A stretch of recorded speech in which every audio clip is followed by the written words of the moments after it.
논문 읽어주는 남자입니다. 이번 영상에서는 인도와 중국의 인구에 영향을 준 요인에 대해서 알아보도록 하겠습니다.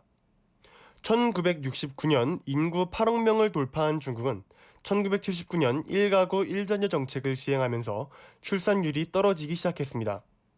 사회적으로는 낙태를 방조하는 분위기가 만연하고 인구 조사에 기록되지 않는 무호적자 문제가 생기는 부작용이 나오기도 했습니다. 그러나 아이를 둘 이상 낳으면 연소득의 최고 6배의 벌금을 내야 하는 부담에 부부들은 아이 낳기를 주저했죠.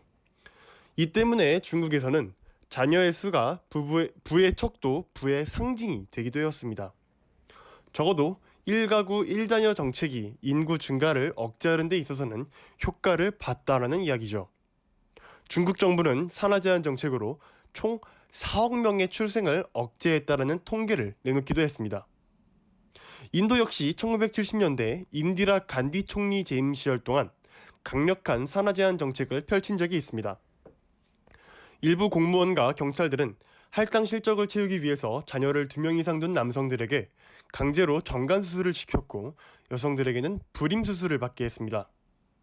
그러나 이러한 무리한 가족계획 정책에 대한 반감 탓인지 인디라 간디 총리가 이끄는 인도 국민회의는 1977년 총선에서 대패하면서 권력을 잃었습니다. 이후 인도 정부에서는 인구 억제책을 금기시켰고 일반인들도 가족계획에 거부감을 갖게 되었습니다. 이렇게 똑같은 인구 대국이지만 현재 중국과 인도의 상황은 전혀 다르죠. 중국은 1가구 1자녀 정책을 폐지했음에도 불구하고 출산율은 계속 하락세입니다.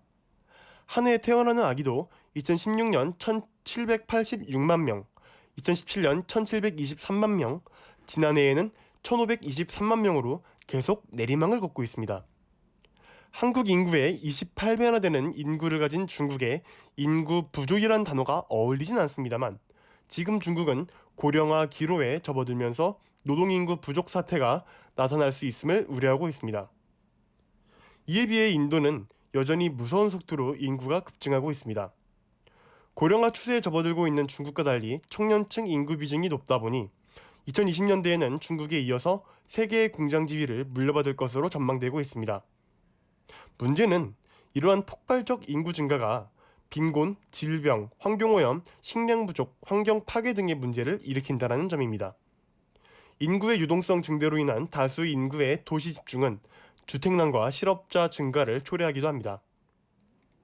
이에 인도에서는 다시 산하 제한을 본격적으로 실시해야 한다는 목소리가 높아지고 있습니다.